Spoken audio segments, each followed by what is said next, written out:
Muito boa noite, pessoal. Estamos dando início aqui à nossa aula e a gente vai dar continuidade ao enfrentamento da matéria, dando sequência às disposições que estão lá no Código Tributário Nacional. E eu vou dar muita ênfase hoje sobre a questão envolvendo a preferência e as garantias do crédito tributário, muito especialmente a polêmica envolvendo certidão de dívida ativa e recuperação judicial, que é um tema bastante complicado e que tem gerado bastante controvérsias, seja nas discussões envolvendo tributos, mas também ampliando isso para o processo de recuperação e falências. Então, essa é a proposta do nosso encontro de hoje. Quero compartilhar aqui com vocês e dar início aqui à nossa apresentação, certo? Então, essa é a temática que eu quero abordar aqui. E a partir daqui, a gente estabelecer uma discussão sobre estes institutos. Para começar, explicar o porquê dessas expressões, dessas palavras utilizadas pelo legislador, né? Elas estão lá no Código Tributário Nacional, e se a gente vai pegar ali o sentido delas, falar de privilégio parece algo até mesmo imerecido, parece até algo ruim. Mas o que precisa ficar o que precisa ficar compreendido para quem está analisando é que dar uma garantia, dar um privilégio, uma vantagem para o crédito tributário, na verdade é proteger o interesse da sociedade como um todo, porque o crédito tributário nada mais é do que dinheiro dos pagadores de tributos. Os idiomas de língua inglesa, né, eles usam a expressão taxpayer, é bastante forte, carregada de um sentido muito importante, né, naqueles países. E no Brasil a gente usa a expressão contribuinte, né, dando a ideia de que e fazendo uma divisão aqui na sociedade entre aquele que contribui e o que não contribui. Mas na verdade esse é o dinheiro de toda a sociedade. Então, se é um dinheiro da coletividade, é razoável que ele seja tratado de uma forma diferente ou com alguns privilégios eh, em comparação com outros credores, não desmerecendo os outros créditos, mas reconhecendo que aqui eles têm a capacidade de beneficiar e atingir um número maior de pessoas. É essa a razão da legislação tratar de forma diferente o crédito tributário. Não é um benefício para o fisco, não é um benefício para a administração pública, é para os verdadeiros donos do dinheiro, que é o povo, na verdade, né? E aí, quando a gente vai abordar a legislação, né, lá, começando pelo artigo 183 do Código Tributário Nacional em diante, a gente vai seguir aqui a sequência dos dispositivos, eles trazem lá uma série de garantias, e começa como a vantagem da extensão da responsabilidade patrimonial. Então, o artigo 184 trata da extensão dessa responsabilidade, até onde vai a responsabilidade, né, patrimonial. E poderíamos dizer, simplificando a leitura do artigo 184, que essa responsabilidade vai abranger todo o patrimônio do devedor, seja pessoa física ou jurídica, pode vir a ser chamado para adimplir o crédito tributário, salvo exceção de hipóteses legais de empenhorabilidade. Aqui eu trago o exemplo da empenhorabilidade do bem de família, previsto na Lei 8.009, que faz com que esse crédito tributário ele tenha um tratamento diferente. Então, se a gente está falando do bem de família, se a gente está falando aqui sobre uma proteção para a entidade familiar, para a casa, para o esteio da família, eh, o tributo ele vai ceder lugar para essa dignidade mínima que deve ser assegurado, ainda que a pessoa tenha perdido tudo, pelo menos o lar ela não vai perder. Então, essa é a proteção que a lei dá para excepcionar o patrimônio do devedor. Então, se a pessoa, só o que restou foi a casa, esse bem não vai ser exigido pelo fisco, vírgula, salvo. E aí tem a exceção da exceção. Então, o bem de família não é objeto de penhora, não é suscetível de cobrança por parte do fisco, salvo se a dívida tem origem no próprio bem. E aqui eu trago os exemplos, né, do IPTU, do ITR. Então, se o que gerou a dívida é o próprio bem, é o não pagamento do tributo, do IPTU ou do ITR, o bem de família ainda assim poderá ser passível de penhora e, eventualmente, ser alienado ah, em leilão judicial, em praça pública. Então, aqui eu trago a exceção e a exceção da exceção prevista ali no artigo 184. O artigo 185 traz um tema bastante importante aqui. Nos encontros anteriores, eu tentei enfatizar e chamar a atenção de que um momento importante no fluxograma ali da vida e morte do tributo, tem um momento bastante importante. Uma vez constituído, lavrado o lançamento, existe o crédito tributário, há um prazo para pagamento, que é aquele prazo de vencimento que está na DARF, né? Ou a guia equivalente, dependendo do tributo que nós estivermos falando. Então, foi feito o tributo, constituído ele, eu tenho um prazo para pagar. Se eu não paguei, o que vai acontecer na sequência são uma série de procedimentos internos, né? Hoje muito mediados pela tecnologia, são mensagens eletrônicas, é uma notificação, é um e-mail que vai para o contribuinte avisando que ele está inadimplente e que ele deve regularizar a situação. Se nada disso surtir efeito, o passo seguinte, e esse é o momento importante, o momento da inscrição endividativa, que graficamente eu coloco dessa forma aqui. Eu acho que fica fácil para todo mundo visualizar, né? Então, aquelas etapas que a gente já estudou, já analisou, eu já expliquei para vocês, eu vou pular para iluminar o ponto que está assinalado no quadro vermelho. O quadro vermelho mostra que ali há a inscrição endividativa. Naquele momento, a partir daquele momento em que há a inscrição endividativa, o contribuinte automaticamente perde a certidão negativa de débito. Ele perde naquele exato momento. E aí, o que que acontece para a sociedade, para o mercado, enfim, para as pessoas? Se eu vou consultar essa pessoa, e eu estou imaginando fazer um negócio com essa pessoa, e ele não tem certidão negativa, isso é uma luz amarela que tem que acender para todos, né? Que estiverem negociando com esse cidadão, com essa empresa, porque significa que ele não tem certidão negativa, ou seja, ele tem um débito, e que provavelmente, se houver discussão sobre este negócio que está sendo celebrado entre você e esse devedor, esse negócio será considerado fraude. E vejam aqui a importância do que está escrito no artigo 135. Muitas pessoas não tomam essa cautela. Vai comprar lá um imóvel, vai comprar um automóvel, vai negociar até mesmo o trespasse de uma empresa, a compra do fundo de comércio de uma empresa, vai negociar eventualmente não tenha nada a ver com a história, vai tomar posse num imóvel locado aonde uma empresa antigamente operava e tinha deixado dívidas. Quando a gente não toma essas cautelas de saber se havia ou não dívidas ali, é possível que todos os atos posteriores possam ser colocados dentro vamos chamar dessa cesta chamada de fraude. Aí você vai dizer, mas professor, eu nunca pensei que eu não tinha intenção de fraudar ninguém.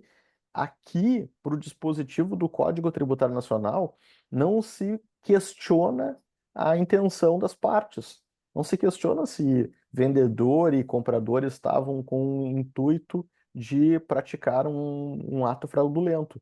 Simplesmente por ter sido feito um negócio depois da inscrição endividativa, ele é presumidamente fraudulento. Qual é a exceção que consta do parágrafo único? O parágrafo único do Código Tributário Nacional, do artigo 185, ele excepciona aquele contribuinte que, inscrito em dívida ativa, ele vende depois um bem, mas ele continua tendo um patrimônio considerável. Aí eu sempre trago aqui na aula, né, o exemplo tento usar personagens que são reconhecidamente ricos, né? E na aula anterior a figura pública chamada Primo Rico, né? Até a sua alcunha já está associada com a condição patrimonial. Então, imaginem lá, o primo rico vendeu um apartamento. E como o próprio nome diz, ele é rico.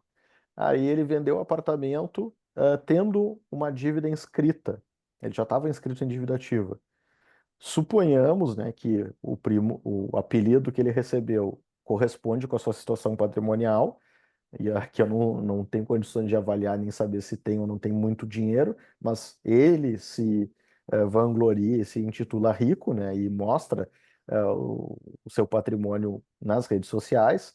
Então, presumo que essa dívida que ele possua, hipoteticamente, não vá prejudicar em nada a venda, porque ele continua tendo um patrimônio ah, vultoso que dá conta do pagamento da dívida. Então, é o que diz o parágrafo único.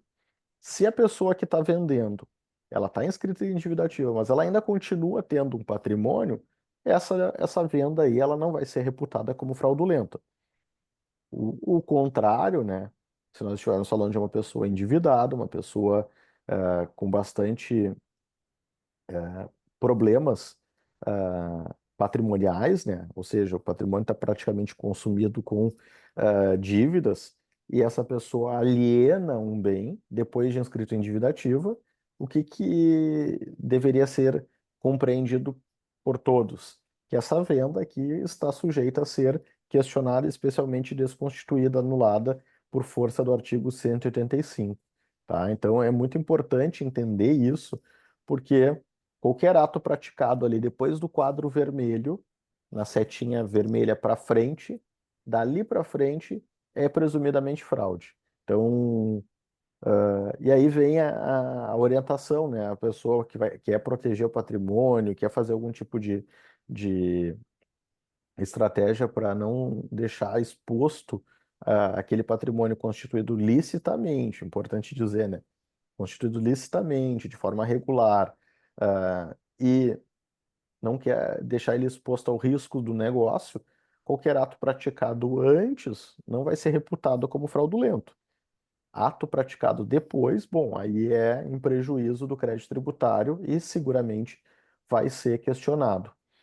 O artigo 185A, e quando tem uma letrinha do lado do dispositivo, tenho certeza que foi um enxerto, né? Foi introduzido, e esse enxerto foi colocado no artigo, no CTN em 2005. Ele, ele traz para o ordenamento jurídico a possibilidade de cobrança e constrição de patrimônio por ordem eletrônica, por força de instrumentalização eletrônica. E hoje, cada vez mais comum, né, é possível que esses atos sejam praticados de forma conjunta, coordenada, né, por uma única ordem emanada pelo juiz. Antigamente era necessário pedir para o oficial de justiça, ir num registro, ir lá no Detran, num banco, ir no outro, enviar, encaminhar um ofício escrito para a agência bancária, que até alguns anos depois viria a ser cumprido. O que hoje ficou muito facilitado com a concentração das ordens, né, em um sistema que foi ampliado e aperfeiçoado com o passar do tempo.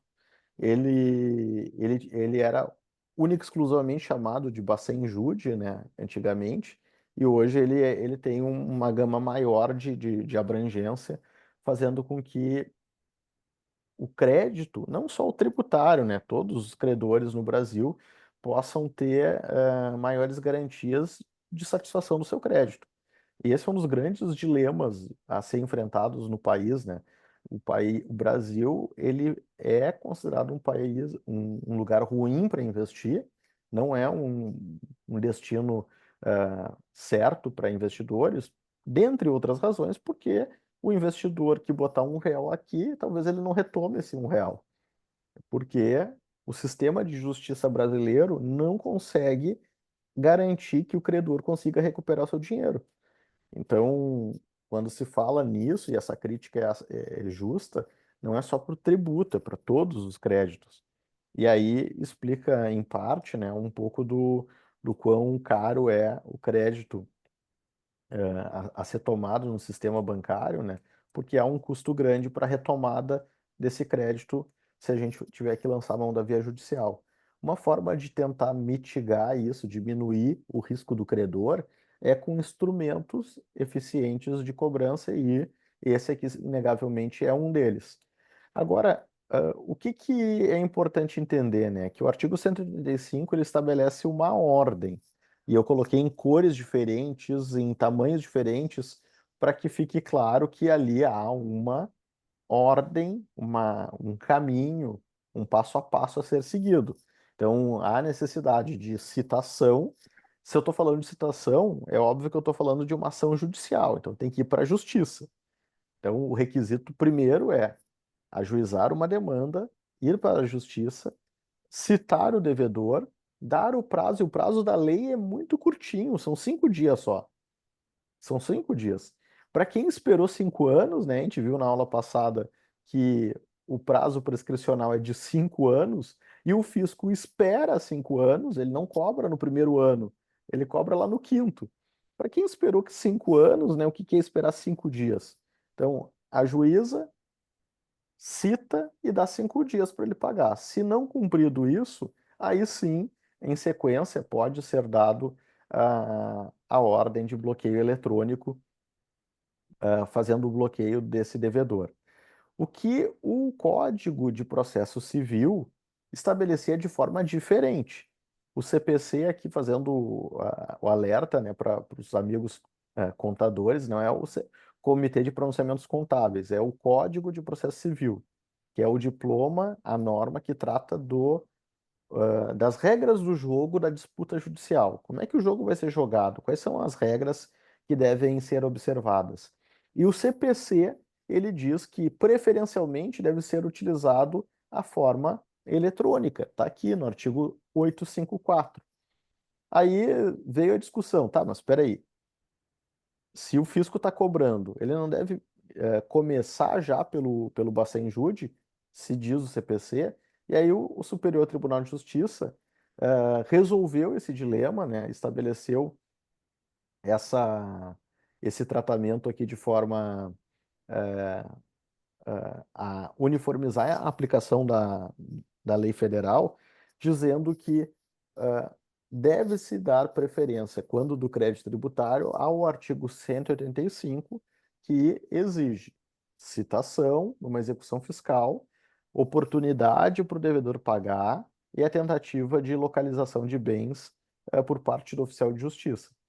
Inspirado essas medidas, essas iniciativas, aí se vai para a penhora eletrônica, que é a constrição por meio de mecanismos eletrônicos, certo?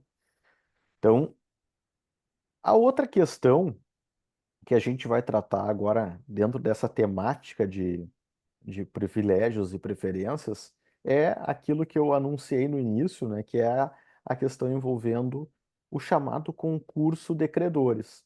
E quando eu falo de concurso de credores, pessoal, fica até difícil, né, da gente entender e visualizar, porque eh, é um termo técnico-jurídico e que às vezes não explica muito bem o que se quer dizer com concurso de credores. Mas a gente está falando de uma situação de insolvência.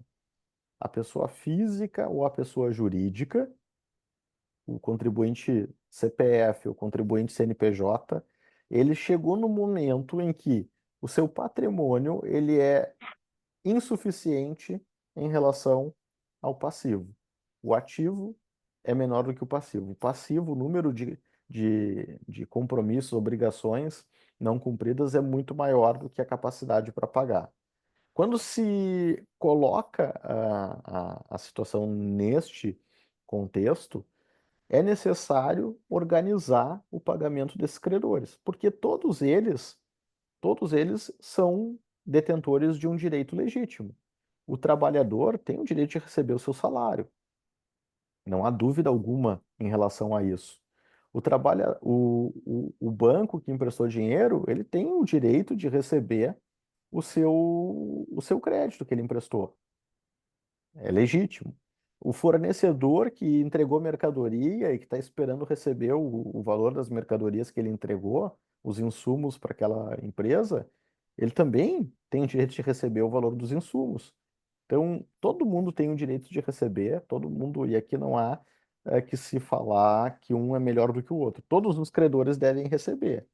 Agora, se a situação que se instalou é uma situação delicada de tal modo que não dá para pagar todo mundo, então o que que se busca fazer aqui, né? Se busca fazer a organização dos credores. E aí eu coloco para vocês aqui, né, a- uma imagem que tenta aqui ilustrar essa situação. Imaginem lá, ó, todas as pessoas ali com um documento na mão, ostentando a condição de credores. Eles estão dizendo, ó, eu sou credor, eu tenho direito aqui de receber esses valores, e o devedor é aquela portinha que está ali, é uma portinha estreita que ele está tentando atender o maior número de pessoas possíveis, mas com alguma certa organização, tentando organizar. Então, imaginem lá que o devedor ele é a pessoa que está atrás daquela porta ali, tentando pagar quem está cobrando, e os credores é essa aglomeração de pessoas que estão ali. Quando se fala em concurso de credores, é tentar botar ordem nessa bagunça. É disso que a gente está falando. Essa imagem aqui tenta expressar exatamente isso. E aí, pessoal, o que que o nosso código tributário vem trazer aqui, né? Que esse crédito que a gente está estudando, o crédito tributário, né, o tributo, que ele é o dinheiro da sociedade, do pagador de tributos e não do prefeito, do governador, do presidente, ele é da sociedade. Esse crédito ele vai ter um status diferenciado, que é o que está escrito no artigo 186 ali. O crédito tributário prefere a qualquer outro. Então ele é melhor do que qualquer outro. Seja qual for a natureza, então não interessa como é que ele foi constituído, ou a ordem cronológica, a data, o tempo da sua constituição, que é o que está escrito ali, ressalvados, então, ressalvados os decorrentes da legislação do trabalho ou do acidente do trabalho. Então, o caput, a parte inicial, diz: olha, de um modo geral, o tributário prefere a todos os outros, salvo a legislação trabalhista e o acidente do trabalho. Esse vai acabar indo para frente. Bom, essa ordem, ela observa este critério, né, esse caminho, até a decretação da falência. Porque quando decretada a falência, o que que está escrito no parágrafo único e nos incisos 1, 2 e 3 que eu reproduzo ali na lâmina e compartilho com vocês? Esses incisos estabelecem uma ordem um pouquinho diferente. Então, o crédito tributário ele cede, ele não prefere, ele cede aos créditos extraconcursais. E o que que é um crédito extraconcursal? Em poucas palavras, é um crédito que ele ganha esse status para justamente viabilizar o processo de recuperação e o processo de falência. Então, imagine o seguinte, eu vou dar um exemplo. A empresa faliu e aí é necessário nomear um administrador judicial para fechar a empresa, liquidar os seus ativos e pagar os credores. Qual a pessoa em sã consciência aceitaria ser administrador judicial, sabendo que a empresa faliu, não tem dinheiro e ele vai ser o último da fila a receber? É óbvio que ninguém aceitaria esse encargo, né, de ser administrador, de organizar, de gerir esse conjunto de patrimônio chamado massa falida, sem ter remuneração alguma. Então, é considerada a remuneração do administrador um crédito extraconcursal. Então, é uma obrigação que a massa falida assume com ele, então tem que pagar ele, ele vai ser remunerado para ele fazer o encerramento, o fechamento dessa empresa. Então, por essa razão é que ele passa na frente do crédito trabalhista. É uma lógica de incentivo dada pelo legislador. E as importâncias passíveis de restituição.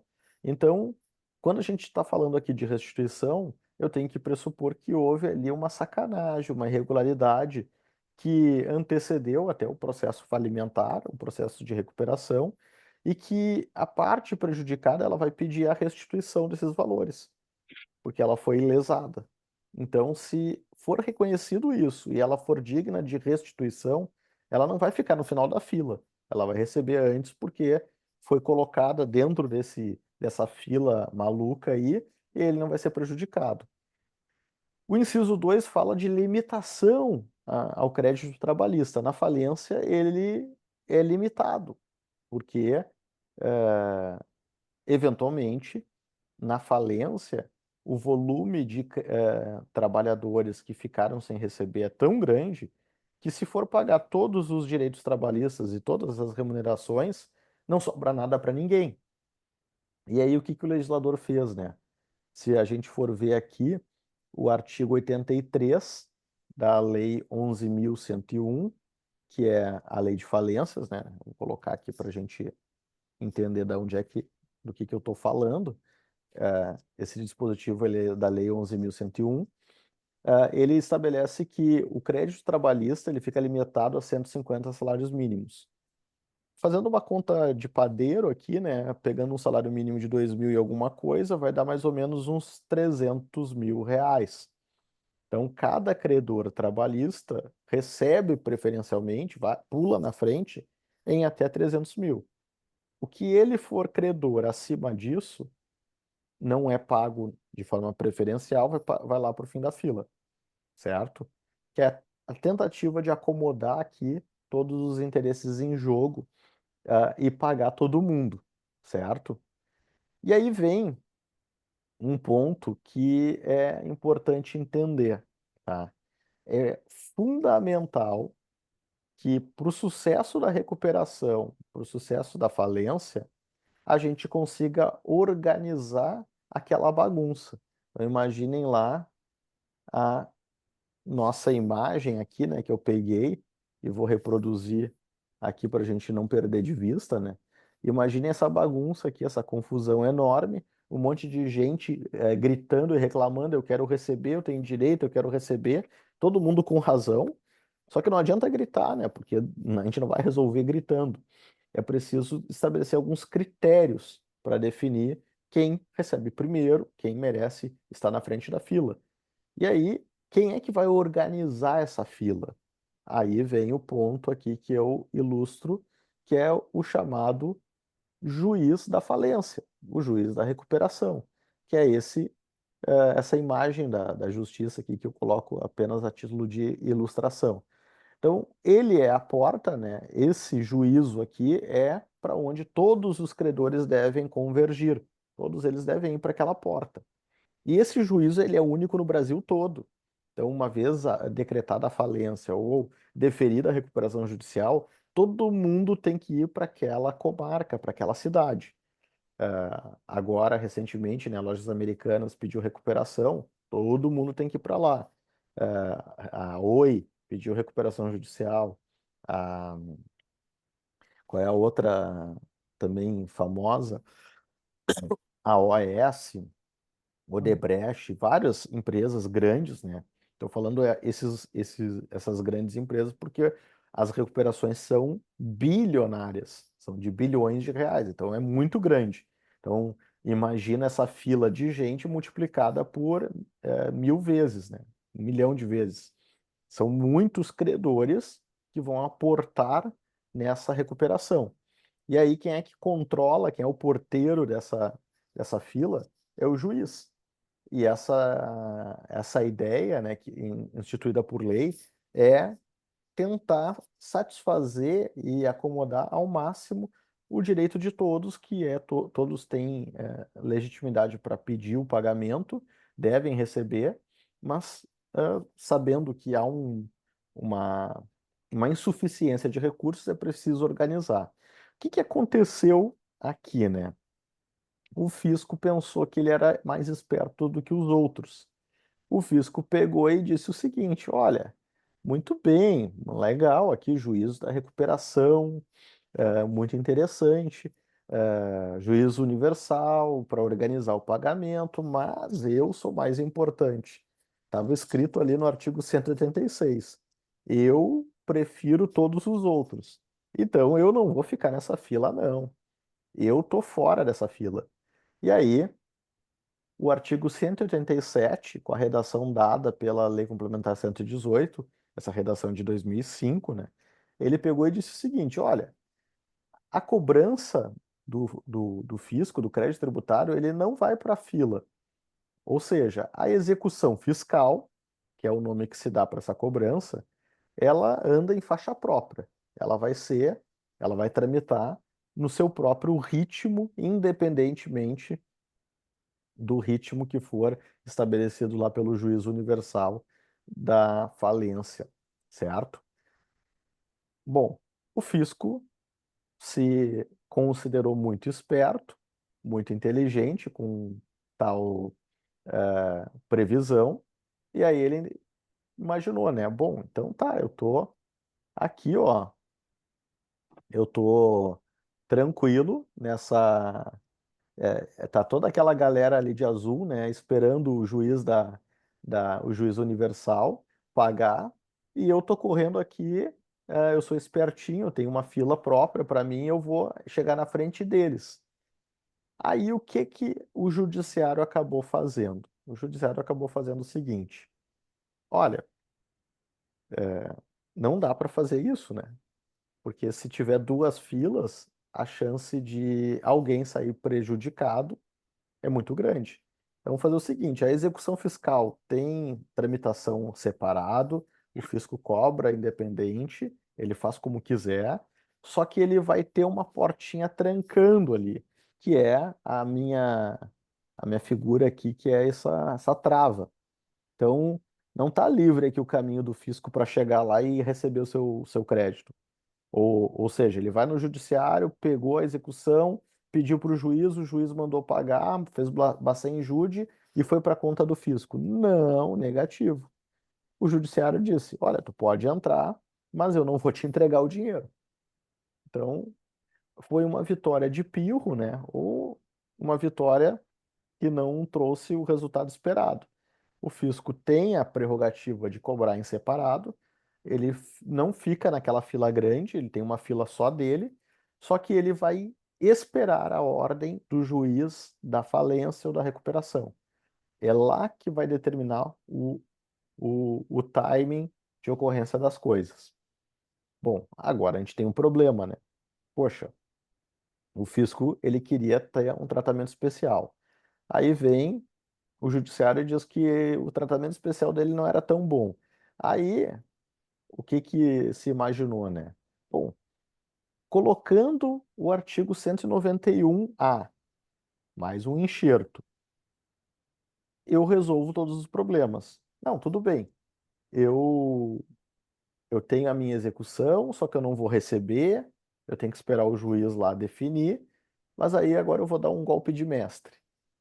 O golpe de mestre é o seguinte: para poder pedir recuperação, o requisito é apresentar a certidão negativa de débito. Se você apresentar a certidão negativa de débito, você tem a recuperação. Então, foi colocado como uma exigência legal, uma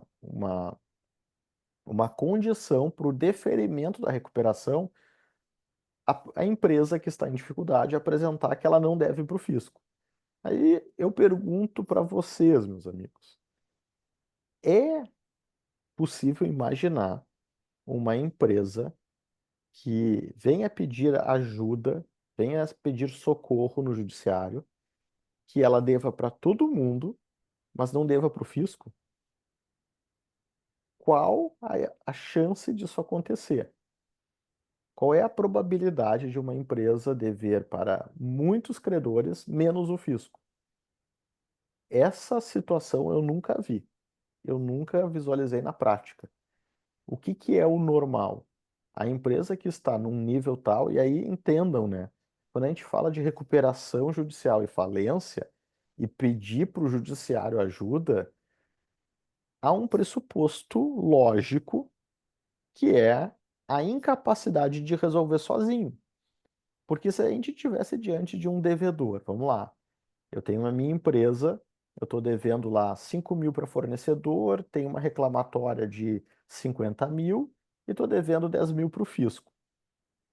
Não são valores baixos, mas convenhamos, né? É plenamente capaz de dar conta, parcelar, negociar, reduzir, buscar financiamento e organizar o pagamento desses credores. Quando a gente fala de recuperação e falência, não é desse nível de débito. A gente está falando de um nível tal que a empresa em recuperação não consegue mais negociar sozinha. É um volume tal que ela não consegue, pelas vias normais, estabelecer uma condição com quem lhe está cobrando. É disso que a gente está falando. E aqui era necessário, né, que o nosso judiciário fosse um pouco mais criterioso. E aí acredito e atribuo um pouco de incapacidade técnica. Tem juízes qualificadíssimos e que conhecem muito bem noções de contabilidade e economia. Mas a grande maioria dos magistrados não domina muito bem noções de contabilidade, economia, administração. E aí chega uma empresa, apresenta documentos e diz: Olha, eu estou em dificuldade, quero a recuperação.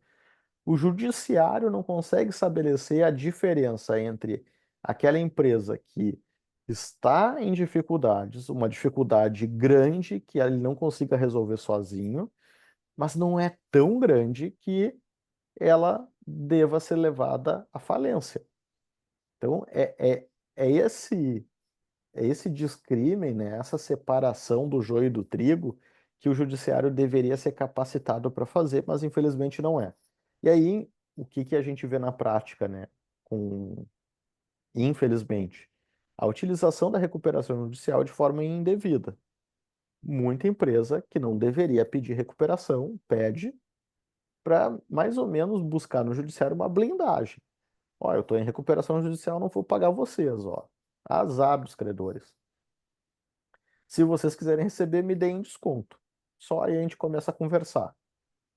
Não, não é para isso, né? Assim como não é para a empresa que já quebrou. Mas como é que eu vou saber distinguir a empresa que já quebrou? Ela está quebrada. Não adianta fazer recuperação judicial. E É aí, importante. diga, O diga. judiciário, o judiciário tem um tempo para analisar quando a empresa entra com esse pedido, qual é o prazo dele para dizer se vai entrar ou não. Valdemir, assim, existem várias disposições na lei, não só essa, tá? Várias, Uhum, que estabelecem prazo para o judiciário. Nunca vi o judiciário cumprir. uhum, O prazo que é dado para o judiciário nunca é cumprido. Então, assim, o sim, prazo que tu me pergunta é o que for o andamento do juiz daquela cidade, daquela uhum. vara. É Sim, o, o é que eu andamento imaginei assim, dele. se o cara não tem, em princípio, se ele não tem a competência, ele tentar se cercar de um ou dois ou três profissionais para dar um parecer, né? Mas não Perfeito. acontece isso. Então, Não, aí veja só o que, que aconteceu. São Paulo. aconteceu. São Uhum, Paulo, um juiz, e que eu tive o privilégio de conhecer, ele se tornou famoso uhum. depois disso, né? Um juiz em São Paulo, e São Paulo, veja, é onde tem Sim, muita recuperação e muita empresa, é, ele percebeu esse problema. E aí e outra coisa, né? Difícil o juiz reconhecer e ter humildade de saber que ele não sim, tem condições, nem tempo, né? De pegar e ficar é, lendo o balanço, ler demonstrativo de resultado de exercício e fazer uma análise ah, ah, uhum, técnica, né? Da sim, capacidade de solvência. e de recuperação. Esse juiz de São Paulo, ele criou um chamado procedimento prévio de análise. E ele basicamente pediu: olha, vou mandar aqui para um perito de confiança, de minha confiança, Uhum. ele vai Sim, analisar e vai fazer uma análise prévia dessa documentação que está na lei que tem que entregar. Então, e chama atenção especialmente para um documento, plano de recuperação. sim, Tem uma série de documentos, dentre eles a CND, que a gente está falando aqui, né? Certidão negativa de débito, sim. mas um em especial é o plano de recuperação. E o que que o plano de recuperação deve contemplar? Qual é a mágica que vai fazer uma empresa quebrada se reerguer? Isso que deve ter no documento. E aí, assim, tem com uma certa habilidade, com uma certa competência, os profissionais que conhecem de valuation de empresa, conseguem fazer avaliação de empresa, botando o olho, tu já vê. Não tem como. Sim. Não tem como. E aí, o que que a lei deveria, não só a lei, né, mas assim, a aplicação dela pelo judiciário? Identificando que não tem como, o mais eficiente é decretar a falência. Beleza. A falência. Ah, mas e os empregos e as pessoas que estão ali dependendo daquela empresa? Às vezes o juiz tem esse senso de justiça, né, de preocupação, mas e não tem empresas e pessoas nos credores? Imagina só, vamos pegar aqui, vamos pegar o exemplo da recuperação judicial da Lojas Americanas, tá? A Lojas Americanas é uma das recuperações, uma das maiores do Brasil. A gente está falando de 40 bi em Sim, recuperação. Dinheiro pra caramba. Ah, vamos salvar as Americanas, tem muitos trabalhadores e empregos, tá? E o camarada que vendeu os seus produtos nas Americanas e ainda não recebeu? Ele entregou a mercadoria, as Americanas vendeu. O que que ele faz? Como é que ele paga os seus funcionários? Como é que ele se alimenta? Como é que ele vive? Se sim. ele vendeu o produto e não recebeu ainda o valor das Americanas. O que que as Americanas estão propondo? Olha, eu vou parcelar em 1000 vezes e tu tem que me dar desconto de 50%. Não, É. se dá para salvar, ok, em algum momento tem que se fazer esse sacrifício. Mas às vezes o judiciário não tem condições de avaliar isso e ele diz: não, tudo bem, aprovo o plano, é esse o plano. 1000 vezes o parcelamento e tem que dar 50% de desconto. Aí, o que que a gente está Sim, priorizando? A empresa devedora em detrimento dos credores, que também são famílias, são pessoas que estão lá dependendo desse dinheiro. sim. Então, e aqui a gente tem uma dificuldade tremenda. Então, respondendo a tua pergunta, Valdemir, não tem prazo, não tem um prazo definido na lei, não, Uhum. a lei não fixa um prazo. É, O judiciário gaúcho costuma ser um pouco mais rápido, né? Então, em alguns dias, aportado o pedido, ele é apreciado. E assim, na sua esmagadora maioria, ele é deferido, porque o juiz Sim. ele não faz esse procedimento que lá em São Paulo esse juiz fez. Não está na lei escrito isso. Aham. O que está na lei? O juiz tem que pegar e fazer um cara crachá. Apresentou isso, tique. Apresentou isso, tique. Tem o plano de recuperação? Pá, tem. Então tá, defiro. Deferiu. Poxa, agora a primeira Sim. consequência do deferimento é o chamado stay period, que é o congelamento de todas as dívidas. Fica parado. Ninguém pode cobrar da empresa. Ninguém pode fazer nada. Vou dar um exemplo de uma empresa em recuperação e faço isso porque o caso é público, né? Não vou divulgando nenhuma informação confidencial. A Rossi Construtora, empresa em recuperação Uhum. judicial, praticamente está quebrada. E aí, eu conheço o caso de pessoas que compraram o imóvel, estão esperando receber o imóvel, ou seja, são credoras da Rossi, Sim. e aí o juiz da recuperação disse: Ah, tu aprovou, tu fez o checklist ali, apresentou um plano, então eu defiro a recuperação. O que que ele está dizendo para as pessoas que deram dinheiro para a Rossi e são os credores e querem receber o seu apartamento, o seu imóvel? Ele está dizendo, ó, espera. Mas espera o quê? O plano de recuperação da Rossi é para 100 anos. A pessoa vai esperar 100 anos para receber o seu imóvel, que ela já pagou e quer tá esperando a escritura, a entrega do imóvel. Então Talvez vejam nem o assim, neto. é, então não é simples, é exatamente o negócio da balança, né? Tem direito de um lado, tem direito do outro, as pessoas dos dois lados sustentam posições legítimas, só que não se pode simplesmente aqui tratar como todas as recuperações fossem passíveis de cobrança. E aí Sim. a gente vulgariza, né? Vulgariza a recuperação, ela virou uma panaceia, lá todo mundo pede, o judiciário dá, e aí o fisco reclama e com razão. Quando eu Na coloquei verdade, ali, só dá certo para aquele que quer um tempo para pagar e realmente ter condição de sair sem ela, né? mas não, eu diria assim, ó, tem e aí eu não sei contabilizar, né, do Sim, volume total de recuperações, uhum, quanto representaria esse contingente, mas sim, tem sim, aquela empresa que ela não está no estado falimentar, ela não sim, quebrou, e ela não consegue, na negociação, ganhar prazo. sim, sim. Para essas aqui, então, eu preciso de Para prazo. essa que seria o ok, né?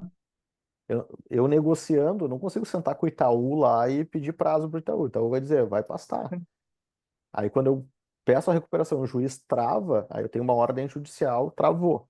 Então tá, agora eu vou me reerguer, eu vou me organizar e vou pagar todo mundo. Só que nesse balaio aqui tem, é, tem gente que não precisava, é, pessoas que já passaram da hora, né? E aí esse é o erro mais comum, né? A empresa deveria ter pedido um ano atrás. Agora pedir não adianta mais. Agora é falência. Então esse está dentro do balaio junto, né? E o judiciário tem dificuldade de separar aqui qual que é o merecedor do tratamento especial. sim, Aqui, né, pessoal, eu coloquei a, o que o fisco imaginou ser a salvação. Bom, eu exijo certidão negativa, aí não é um problema meu, ele vai se acertar com os outros credores. Ele já pagou, tá aqui a prova de que ele pagou, eu recebi o meu dinheiro, tá tudo certo. Aí, o artigo 191, de novo, foi o feitiço contra o feiticeiro. Que o judiciário começou a dizer? E vejam só, precedente de 2013, né? O judiciário foi julgando, julgando, julgando e consolidou. Isso aqui é uma decisão da Corte Especial, que é o órgão mais importante do STJ, né? Lá em Brasília, responsável por uniformizar a legislação no Brasil inteiro. E aí ele disse o seguinte: olha, essa exigência de certidão negativa tá fora de contexto, né? Não tem como exigir certidão negativa de quem está em recuperação. E o que que os juízes sinalizavam, né? Eles diziam o seguinte: olha, a, a certidão negativa, ou melhor, o fisco falava o seguinte: olha, a, tu não precisa pagar, não precisa quitar, é só parcelar. Parcela, que daí tu tem a certidão negativa ou a certidão positiva com efeito de negativa, que a gente viu nas aulas anteriores.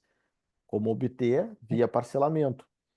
Só que vejam só o seguinte: a lei que estabelecia o parcelamento de tributos, ela dizia que como é que funciona para o fisco? Consolida toda a tua dívida, reconhece ela, assina um documento e divide em 60. Essa solução, para quem precisou ir para a recuperação, ou seja, não é uma dívida controlável, não é uma situação singela. Ele está devendo para muitos credores. Pegar um dos credores reconhecer que deve, parcelar em 60 é assumir uma prestação que talvez prejudique todos os outros. Todos. Não resolve. E aí o que que o judiciário fez? Ó, pessoal, seguinte, essa história aí de exigir certidão negativa não é compatível, né? E essa é uma decisão de 2023, ou seja, do ano passado, recente. O que que aconteceu depois disso, né? Em 2020, foi incluído lá na Lei 10.522, que é a lei que trata dessas questões envolvendo cadastro endividativo e parcelamento, uma forma de parcelamento para as recuperações judiciais. E aí tá lá o inciso quinto e o inciso sexto. E como é que eu faço o parcelamento? Em até 120. Então, dobrou o tempo, né? Enquanto inicialmente era 5 anos, foi para 10 anos. Aí consegue reperfilar a dívida num patamar que agora passa a ser um pouco mais compatível. E o mais importante, né? A transação tributária instituída pela Lei 13.988, que a gente já falou aqui nos nossos encontros anteriores, permitiu que eu pudesse pedir a negociação e receber desconto. Aí tu iguala o crédito tributário aos outros credores. Porque todo mundo está fazendo um sacrifício, né? Todos os credores na recuperação, eles acabam sendo obrigados, por vezes, a ter que dar desconto, né? Porque a outra opção é não receber nunca.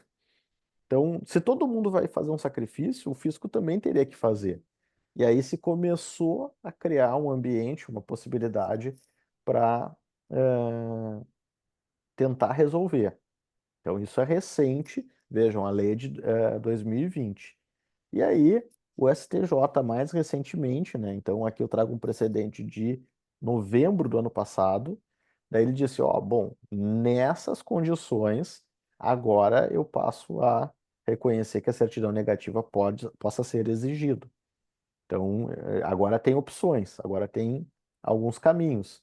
E nestes casos, o STJ, e aqui está uma decisão recente, né, que diz que a certidão negativa ou positiva com efeito de negativa possa ser exigida como condição para entrar na recuperação.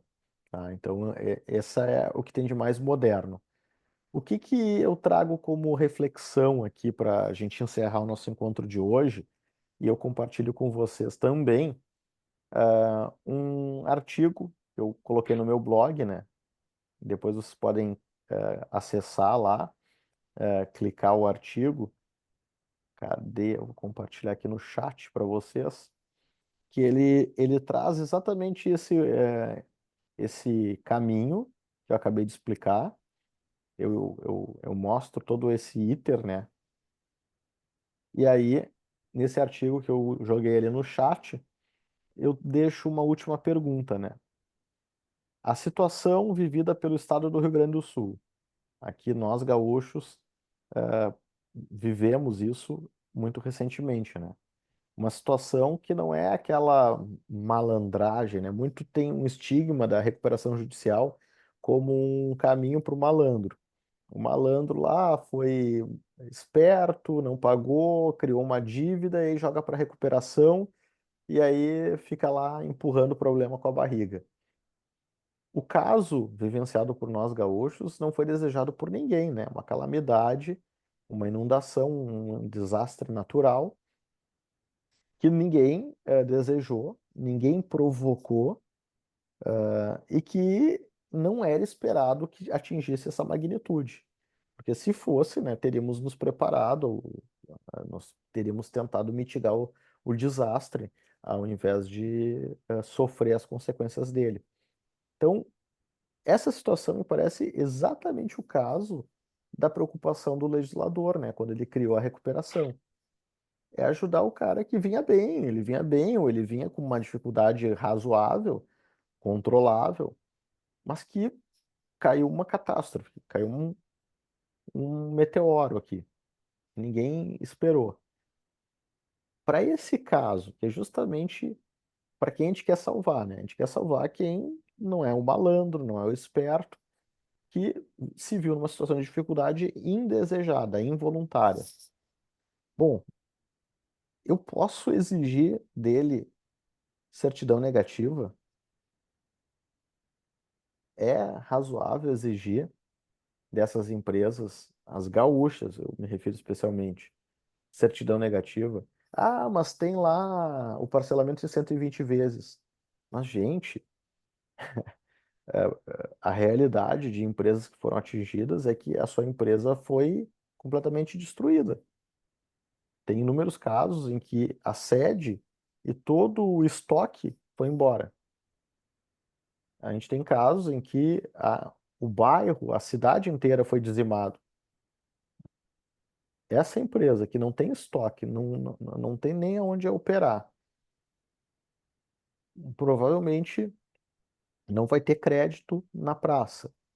E algumas linhas foram tentadas financiar, né? O Valdemir mencionava na aula passada que algumas pessoas foram lá pedir auxílio, mas é um limite bastante limitado, É, uma linha de crédito bem limitada para poucas pessoas, não é todo mundo sim. que conseguiu, e que vão combinar, né? Na divisão que foi dado para cada um dos atingidos, é um paliativo. Nada. É, dá ali para dar uma pedalada, segurar um pouco, mas não resolve o problema. A E, situação e é assim, né? E assim, né, Porto? Tem empresas aqui no sul de algumas cidades que é a terceira vez em 6 meses, né? Em um ano, em menos de um ano, né? Porque exatamente, foi Roca Salles, Mussum, a gente está aqui, foi aqui dessa vez, mas pô, elas foram atingidas em setembro, em sim, novembro e agora de novo. Então, cara, exatamente. impressionante, Aí né? tu dizer, olha, vai lá, faz o parcelamento, ainda que a Procuradoria da Fazenda Nacional tenha se esforçado ali, o governo tenha feito um SOS Rio Grande do Sul, que, vamos combinar, né, a condição de transação especial criada, o que que ela teve de diferente? Basicamente é presumir, o- presumir de uma forma muito sutil uma maior dificuldade. E como é que é mensurado isso? É o índice de capacidade de pagamento, ou popularmente chamado CAPAG. Esse é um critério, um cálculo, uma fórmula matemática que o fisco criou para avaliar como é que está a vida daquele contribuinte. Qual é a capacidade dele de pagar? Quanto pior for a situação dele, melhor serão os descontos. Pois bem, eu tinha uma empresa, eu tinha um galpão, eu tinha uma sede, o meu índice era bom. Veio uma chuva e acabou com tudo isso. Mas se eu pegar e a métrica que tinha lá e for botar na fórmula, a minha Capag vai estar lá em cima, vai estar super boa. Só que eu não tenho mais nada disso, né? Então, assim, por mais bem intencionado que tenha sido o projeto encaminhado e já está em vigor, né? Esse SOS Rio Grande do Sul, ele peca, ele se equivoca, em dar o mesmo tratamento de antes. Ah, mas é que aqui tem uma presunção de dificuldade.